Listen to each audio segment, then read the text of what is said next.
Entonces tenemos que mirar para nosotros, mirar qué estamos haciendo o qué podemos hacer mejor y así poder seguir creciendo.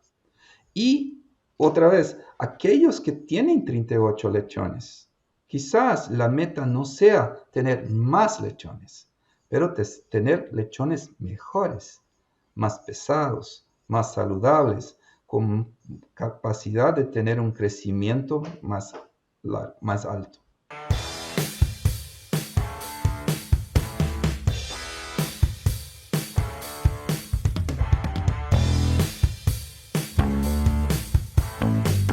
Bienvenidos a un episodio más de Cerdocast, esta línea directa con los principales referentes de la industria porcina. Hoy vamos a hablar sobre hiperprolificidad y nutrición, sus límites, y para eso tengo la suerte de presentarles al doctor Leandro Hackenhart. Leandro, buenas tardes, ¿cómo estás? Hola Leandro, buenas tardes. Con mucho gusto hablar contigo y con las personas de Argentina. Muy bien, Leandro, ya participaste en algún episodio, pero fue hace tiempo, así que te voy a pedir que nos cuentes quién es Leandro Hackenhart y qué rol desempeña hoy en Cargill. Bueno, como me escuchan, saben que soy brasileño de la forma de hablar, pero hoy trabajo en Alemania. Estoy en una posición global de la empresa Cargill, donde mi principal trabajo es ayudar a los negocios de la empresa a todo que es referente a lechones. Ese es mi principal rol, un desarrollo de tecnologías, formulación, trabajo con calidad, con clientes y todo más. Y por esto tengo la gran oportunidad de visitar casi todos los países del mundo de donde hay cerdos. Me imagino ese pasaporte, cómo estará. Leandro, está buenísimo que tengas esa experiencia porque en diferentes países estamos parados en diferentes lugares en lo que hace a la hiperprolificidad. Y lo primero que quiero preguntarte es, pensando en Latinoamérica, ¿dónde estamos parados? ¿Hemos llegado al límite o a esa plató de hiperprolificidad? ¿Qué es lo que vos ves en relación a otros países? Cuando hablamos de Latinoamérica, creo que los progresos son enormes, ¿ah? Cuando miramos datos que hay cada año que pasa, la calidad de los productores viene creciendo y hay más y más lechones. Aún es difícil hablar que se llegó al plató. Por ejemplo, diría, tuve la oportunidad de visitar granjas en Dinamarca donde tiene una medida de lechones destetados de 42 lechones. Esto podríamos decir que es un plató. Pero después podemos hablar un poco del trade-off. ¿Vale la pena llegar a 42? De otro lado, cuando vamos a otros países, a un país que es muy importante en la producción de cerdos, que es China, que es básicamente mitad de todo cerdo producido en el mundo, está en China. Es un país que tiene cambiado completamente su producción a lo largo de los años, principalmente después de la peste porcina.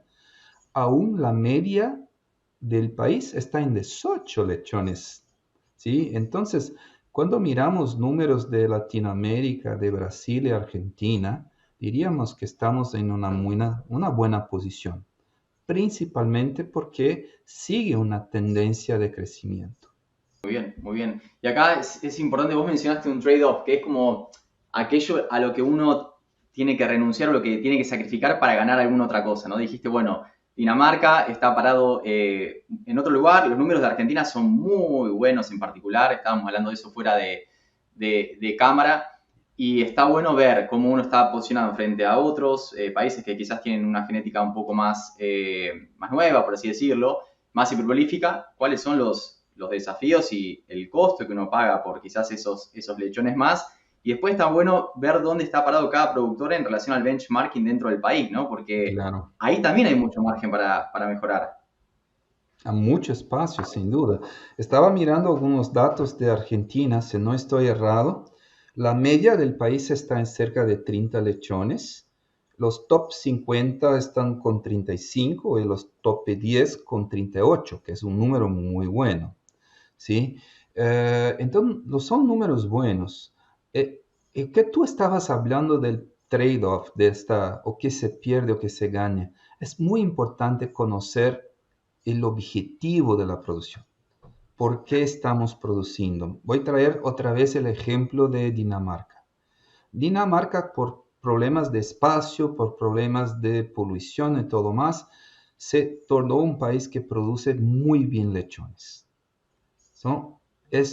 Ellos venden lechones que van hasta Polonia, que van a Alemania o hasta mismo España, donde se hace todo el proceso de engorde. Entonces, para ellos, el gran objetivo es cantidad, ¿sí? Cuando miramos el proceso de Argentina, por ejemplo, que normalmente son granjas de ciclo completo, ¿sí? El objetivo es la cantidad de carne que tú estás produciendo. Entonces, muchas veces vale mucho más tener quizás un poco menos de lechones, pero lechones más fuertes, más bien preparados, más saludables. Y esto algunas veces es más fácil cuando tú no tienes camadas tan grandes. ¿Sí? Sí, camadas grandes, camadas buenas, ¿ah? Pero no tan grandes. Entonces, yo tengo mucha duda si vale la pena trabajar para llegar a 40, 42. Yo creo que 35, 38 del punto de vista de equilibrio y principalmente del punto de vista económico sea un número muy bueno con base en lo que hay hoy en día de tecnología y todo más. Ahora, una vez Sí. más, como tú hablaste, hay mucho más diferencias entre productores del mismo país. ¿Cómo los productores que están aún acá abajo pueden llegar más cerca del tope? Y esto, sin duda, está en las manos de ellos. No es de la tecnología, porque la tecnología está en el país. Si 10 productores tienen condiciones de llegar a Tinte 8, ¿por qué no nosotros? La tecnología existe, la genética existe. Entonces tenemos que mirar para nosotros, mirar o qué estamos haciendo o qué podemos hacer mejor y así poder seguir creciendo. Y otra vez, aquellos que tienen 38 lechones, quizás la meta no sea tener más lechones, pero tener lechones mejores, más pesados, más saludables, con capacidad de tener un crecimiento más alto. Qué importante tener las metas claras, ¿no? De tener objetivos claros y ajustados a la empresa que cada uno, la cual cada uno hace parte. Vos lo dijiste, hay algunos que tienen mucho margen para aumentar la cantidad de lechones destetados y hay otros que dicen el punto de equilibrio está bárbaro, están en 38 en Argentina, ya están donde está bueno estar. Más quizás represente más desafíos porque van a ser lechones de menor calidad. Entonces ahí, bueno, vamos a trabajar en lo que tenemos que trabajar en función de los objetivos que marcamos. Leandro, y en este sentido, quiero aprovechar tu experiencia para entender cuáles son esos desafíos que comúnmente encontramos en lo que hace a lechones destetados cuando vos visitas, no sé, una granja, un sistema de producción que tiene 30 y qué es lo que hace quizás la que tiene 38 que la de 30 podía implementar. Bueno, le digo que no es fácil. Incrementar el número de lechones y principalmente tener lechones de buena calidad es un trabajo de largo plazo y que involucra muchas acciones. Claro que tener una genética de buena calidad es clave, pero hoy en día, por suerte, hay muchas opciones, ¿sí? La otra cuestión es mantener el nivel de sanidad de la granja, de bioseguranza de la granja alta. Esto también es clave. Pero cuando vamos más adentro, más de los detalles de producción, cuando hablamos de productividad, calidad de la hembra, tenemos que pensar mucho bien en la cachorra, como hablan ustedes, ¿no? Las majanas, no sé. Eh, ¿Cómo hacer la preparación de este animal? Porque desde se empieza bien, se termina bien. Se hace el manejo malo de esta hembra desde el inicio, no va a producir muchos lechones, pero también no va a producir por mucho tiempo. Entonces es clave que este trabajo sea bien hecho. Y en esto hay dos escuelas, un poco la escuela más europea y una escuela más americana. ¿Sí? Los europeos hablan de trabajar con un poco más de espacio. ¿Sí? Que por ejemplo la hembra llegue a los 150 kilos con más o menos unos 240 días. Una escuela más americana habla, no, los 150, pero puede ser más rápido, con 200 días más o menos. Pero esto cambia mucho el tipo de animal. Y que mi experiencia, ¿sí? Es que cuando damos un poco más de tiempo para la hembra, que haga un crecimiento un poco más lento, ¿sí? Esta hembra va a ser más prolífica y también va a tener más tiempo, va a estar más ciclos en la granja. Entonces, esto se empieza por esto, ¿sí? Tenemos que tener muy claro. Después, el mantener las condiciones corporales de la hembra. Una hembra muy flaca o muy gorda es terrible. Quizás la hembra gorda es aún más terrible que la hembra flaca. ¿Ok? ¿Cómo mantener esto? Esto sin duda es la cantidad de alimento, es un poco la formulación, pero mucho del manejo de la cantidad de alimento. Tenemos que respetar el animal, ¿sí? Y tener ojos muy fuertes en la condición corporales. Hoy en día buscamos hembras un poco más flacas do que en el pasado. ¿Sí? Sabemos que son más productivas y también con un costo un poco más bajo. ¿Sí?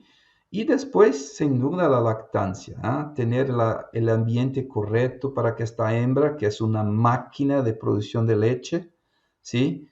Pueda consumir muy buen alimento correcto de formulación para que pueda producir mucho leche, pero que no tenga muchas pérdidas corporales. La hembra va a perder peso durante la lactancia, no hay problema. El problema es o qué es esta hembra está perdiendo. Si la hembra está perdiendo grasa, ok, perfecto, grasa está para ser perdida. El problema es cuando se empieza a perder tejido magro, carne. Esto va a traer problemas en su ciclo siguiente. ¿Sí? Entonces, es todo, muchas cosas que están muy ligadas una a otra, ¿sí? Que vale el manejo, que vale estar de ojos muy fuertes ah, en el estado corporal de la hembra. Muy ¿Ok? bien. Mencionaste algunas diferencias en escuelas entre Europa y Estados Unidos, y ahí me gustaría volver con dos temas que me gustan mucho. Uno es fibra y el otro es el manejo en el preparto o en las 3 semanas, en el momento previo al parto. Pero antes de llegar a eso me gustaría meterme un poquito más en dónde pueden empezar los productores a decir, ok, lo primero es la condición corporal, o lo segundo, lo primero es la cachorra, mencionaste, pero trabajar en la condición corporal, independientemente de qué cantidad de cerdas estén por fuera de su condición corporal ideal, toca, cuando salen de la maternidad, básicamente definir cuál es esa condición y acomodarla, ajustarla. ¿Cuánto tiempo tenemos o qué prioridad le tenemos que dar a la primera etapa después de destetar para corregir esa condición? A mí me gusta un programa que se llama High, Low, High. ¿Ok? Ujú. Básicamente habla del siguiente. Si la hembra está flaca, tú tienes el primero tercio de la gestación para recuperar la condición corporal. Entonces, si la hembra está flaca, tú tienes que tener un poco más de alimento para este animal, para que va de espacio recuperando su condición corporal. Este es un proceso que necesita experiencia de la persona que está trabajando, pero vale el primero tercio para corregir la situación corporal. El segundo tercio es mucho más un mantenimiento. La cantidad de alimento es más baja. Claro que a la cantidad, muchas veces las personas preguntan, ¿cuál es la cantidad ideal? Esto es muy variable porque depende mucho de la fórmula, cuál es el nivel de energía, cuál es el nivel de nutrientes de su fórmula. Si es más bajo, tienes que tener más alimento. Otra, el clima. Si está frío, la hembra realmente necesita de más energía para el mantenimiento, entonces más alimento. Entonces, es una cosa que debe ser definida de mano con su nutriólogo, ¿sí? Con la empresa de nutrición que está trabajando para que estos ajustes se hagan. ¿Ok? Entonces, no hay una cantidad mágica, ¿sí? Pero hay una condición corporal mágica, ¿ok? Que es el objetivo. Y al final, al tercio final, hay mucha discusión sobre este tema también, pero a mí me gusta que el tercio final se llegue un poco más de alimento, ¿sí? Ujú. ¿Por qué? Porque es exactamente en este momento en que el lechón está creciendo, está realmente ganando tamaño, peso. Y sin duda hay más necesidad de nutrientes. Y me gusta que el nutriente venga del alimento y no venga de la hembra, que no venga de las reservas de la hembra. Entonces, poder aportar un poco más de alimentos, tú estás fisiológicamente más ajustado con la necesidad de la hembra. Y hay estudios que demuestran que esto también permite un lechón un poquito más pesado, no mucho más pesado, pero unos 50 gramos, unos 100 gramos quizás más pesado, que es mucho, ¿eh? Hace diferencia. ¿Ok? Entonces, a mí me Sí. gusta mucho este programa High, Low, High.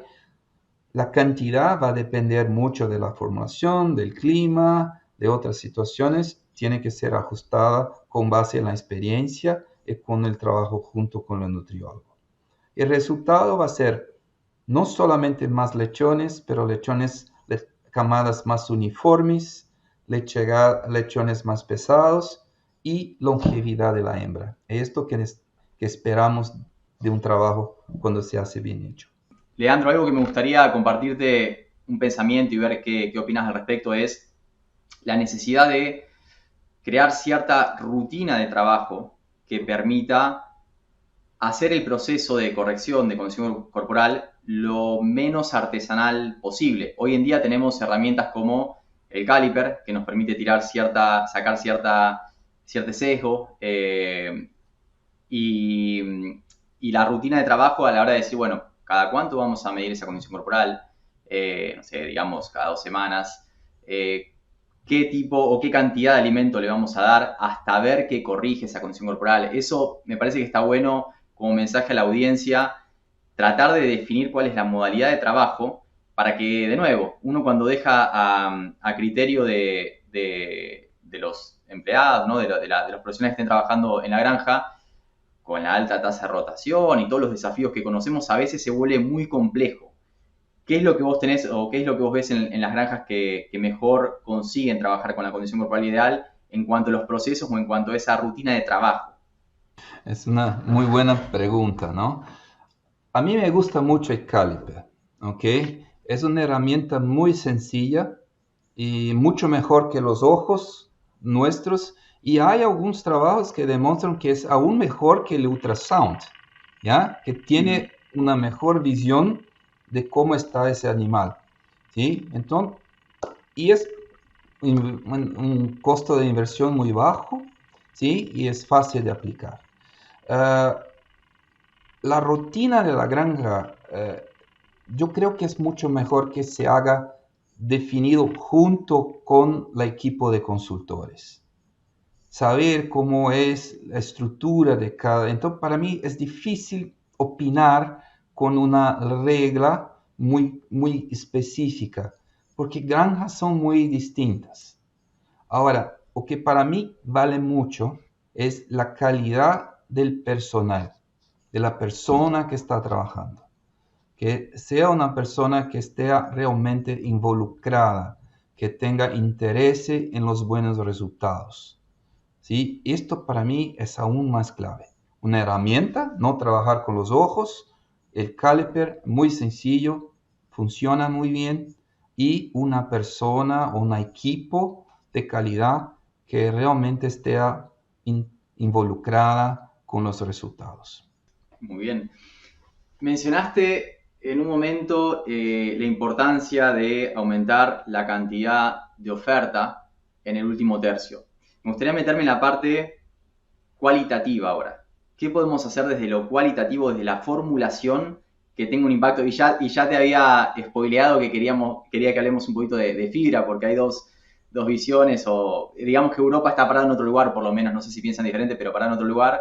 Eh, y también tecnologías que podemos llegar a aplicar para mejorar ese peso al nacimiento, esa viabilidad, esa supervivencia de los lechones. Ujú. Bueno, Leandro, esta es una otra buena pregunta. En realidad, las necesidades nutricionales de la hembra cambian durante la gestación. De forma ideal, deberíamos tener 3 fórmulas, para el inicio, para el medio y para el final. Pero sabemos que esto es inviable, ¿sí? Inafortunadamente es inviable en las granjas. Entonces, básicamente, hacemos una formulación que normalmente tiene en algunos momentos exceso de algunos nutrientes, ¿sí? Y trabajamos principalmente la cantidad de alimento. Esto que se hace en la plática en básicamente todo el mundo. Pero en especial, más cerca del parto, o que podemos llamar de periparto, hay sí algunas granjas que trabajan dietas especiales para que prepare la hembra mejor para este proceso muy clave que es el parto. Y principalmente el parto de hembras hiperprolíficas, porque cuanto más lechones hay, más largo es el parto. Y mejores tienen que ser las condiciones, si no la cantidad de lechones natimortos sube de una forma muy fuerte. Entonces, estas dietas de periparto tienen algunas cosas claves. Una es, de una forma o de otra, es reducir la constipación de la hembra, que no tenga heces muy duras, porque esto está de una forma u otra ocupando espacio con el útero, para el nacimiento del lechón. Entonces, muchas de estas dietas de periparto tienen una cantidad de fibra un poco más alta o tipos de fibra diferenciados, fibras que hablamos más estructurales, que ayudan mucho. Otro punto que vale en esta región es cambiar el balance electrolítico para que tenga un poco más de liberación de calcio, que esto mejora también cuestiones de contracción uterina y todo más. Entonces se puede hacer un cambio de balance electrolítico. Y otro que es muy interesante, que son hechos de trabajos con arginina, por ejemplo, que demuestran que cuando tú tienes un nivel pero muy alto de arginina, tú puedes incrementar la vasodilatación.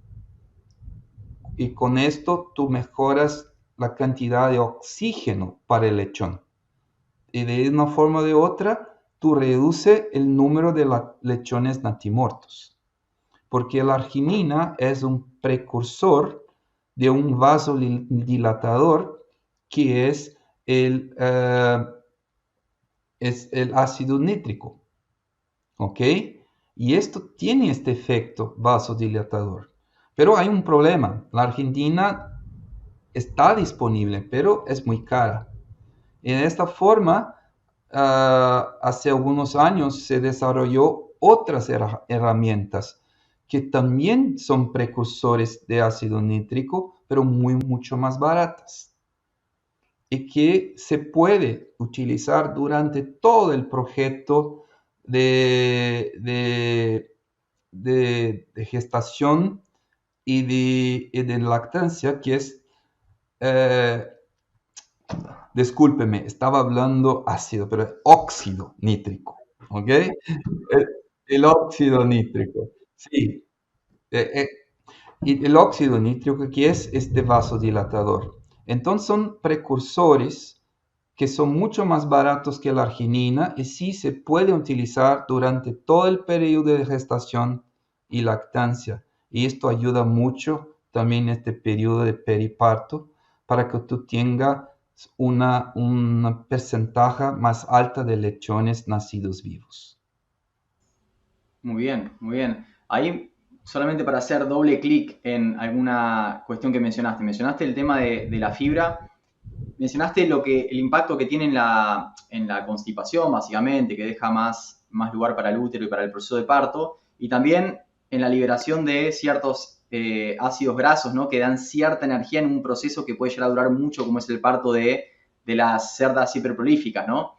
Y acá también hay estudios que son interesantes que muestran cómo aumentar la frecuencia de suministro de alimento al día puede también tener un impacto en esa batería energética que tiene la cerda a la hora de comenzar el parto. Entonces, entre esas dos cosas podemos tratar de impactar en ese nivel de glucemia o en esas reservas de energía para un proceso que es largo. Y ahora Claro. mencionaste ciertas tecnologías que ayudan a aumentar el suministro de sangre al útero y Ujú. obviamente para los lechones. Acá siempre hablamos de la arginina, que funciona, bien lo dijiste, pero se tiene que usar a dosis altas y que termina siendo bastante caro, y de una nueva tecnología que permite incorporar a lo largo de toda la gestación y que tiene el mismo impacto, ¿no? Que la arginina.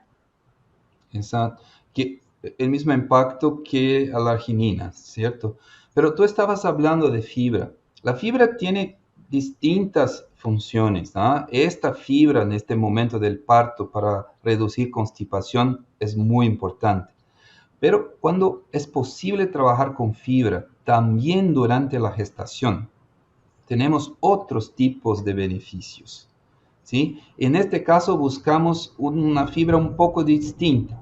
Eh, para la constipación buscamos más una fibra estructural, pero durante la gestación toda buscamos una fuente de fibra más fermentable. ¿Y por qué fibra fermentable?